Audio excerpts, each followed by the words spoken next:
昔の暮らしに未来のヒントがある。冷蔵庫がない時代、人々はどうやって食料を保存したのか。昔の知恵は未来の備えになる。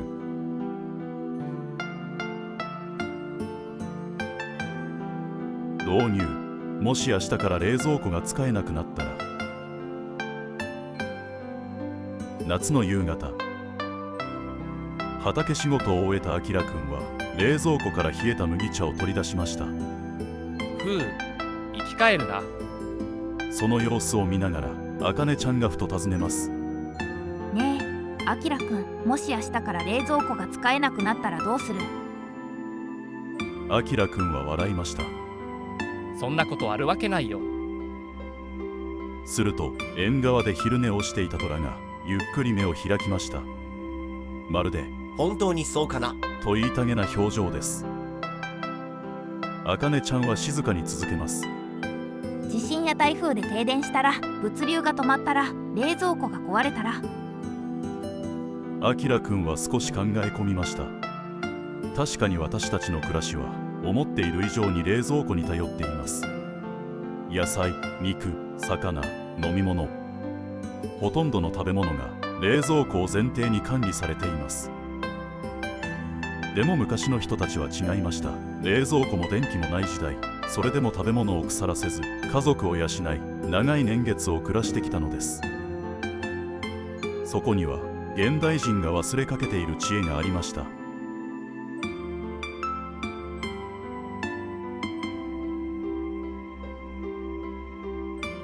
第一章。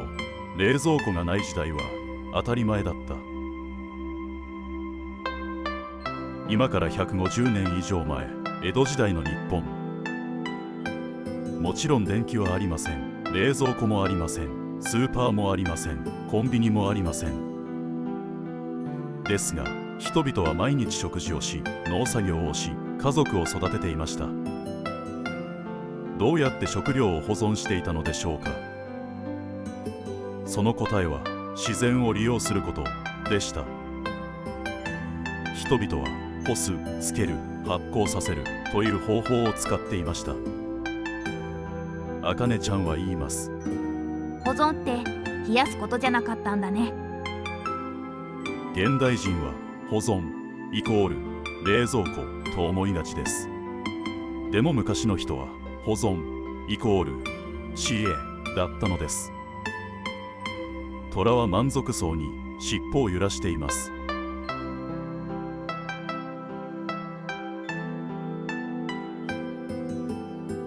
第2章。発酵は昔の冷蔵庫だった。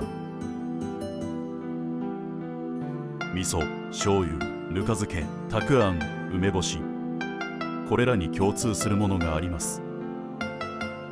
それは発酵です。発酵とは微生物の力を利用すること。昔の日本人は冷やす代わりに微生物と共に暮らしていました。例えば味噌、正しく作れば何年も保存できます。梅干しも同じです。昔の梅干しは何十年も保存できるものがありました。あきらくんは驚きます。冷蔵庫がなくてもそんなに持つの？あかねちゃんはうなずきます。しかも発酵食品は保存だけじゃないの。栄養も増えるし、体にも良いんだよ。保存しながら健康にも役立つ、それが発酵の知恵でした。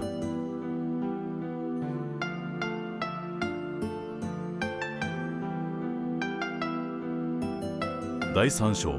太陽と風が食料を守っていた。昔の人たちは太陽も利用していました。切り干し大根、干し柿、干し魚、干し芋、これらはすべて水分を抜くことで腐りにくくする方法です。最近は水分が大好きです。だから水分を減らせば長持ちする、とてもシンプルな理屈です。しかも不思議なことに、干すことで旨味が増えるものもあります。あきらくんは切り干し大根を見ながら言いました。保存するために作ったのに美味しくなるんだね。昔の人たちは自然の力を上手に利用していたのです。虎は干し柿を見つめながらどこか誇らしそうです。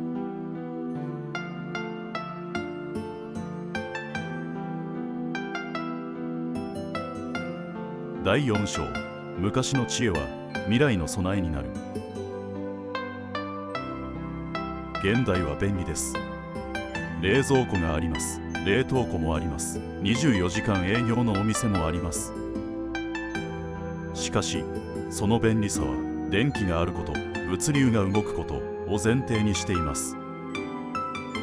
でももし停電したら、もし災害が起きたら、そんな時昔の知恵は役立ちます。梅干し、味噌、干し野菜、乾物、これらは今でも立派な保存食です。あかねちゃんは言います。昔の知恵って古いんじゃなくて今でも使えるんだね。その通りです。昔の暮らしは決して過去のものではありません。未来を生きるための知恵でもあるのです。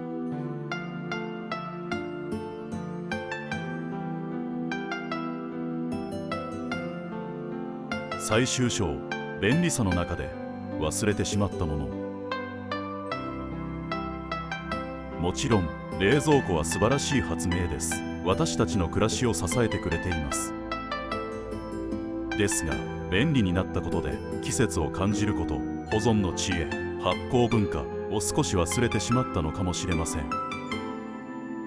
夕暮れ、畑から帰るあきらくんたち。赤く染まる空、風に揺れる野菜、その風景を見ながらあかねちゃんが静かに言いました。昔の人って不便だったんじゃないんだね。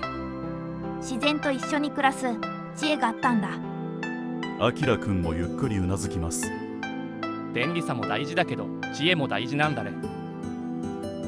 虎は大きく伸びをして満足そうに目を細めました。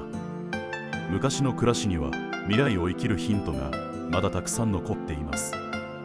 私たちはその知恵をもう一度見直す時期に来ているのかもしれません。そしてその小さな気づきが未来への備えにつながっていくのです。